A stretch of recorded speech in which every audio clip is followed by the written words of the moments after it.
it's a really smart, uh, medium to be using, you know? Because I'm going to make webcam movies and then post some of them. And, like, it's a really cool way to be recording myself while I'm, like, using the computer and stuff like that. But it's tricky. It's tricky, I tell you. The technology. It's like, I'm not that good at technology. You know what I mean?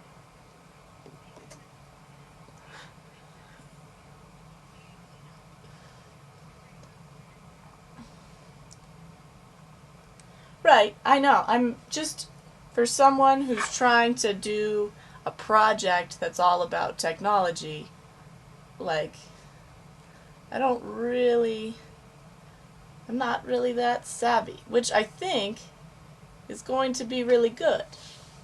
Because the whole point, in my opinion, is that the amateur is the one who can, like, see it for what it is. Whereas the professional, they're all up in it and they don't quite see, like, how the environment's working. But I'm at the same reading time, this, it's like, stupid thing for my class, but it actually is. I mean, it's not well written, and they're all things that we've talked about, but it might be interesting for you. And it's called, like, the something of the amateur, like the age of the amateur, or, like, the, you know, some word that means, like, pinnacle time, you know, and so, and it's about people's blogs and stuff, but this guy sort of bitches and moans.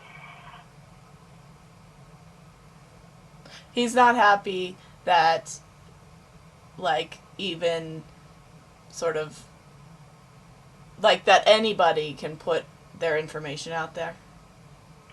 No, because he's like, it, you know, it's basically, in my opinion, calling everybody stupid and saying, like, how everybody else should live their lives.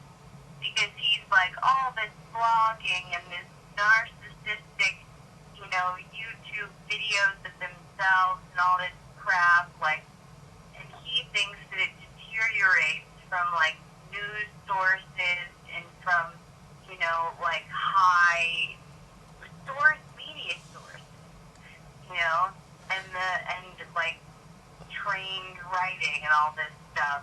And,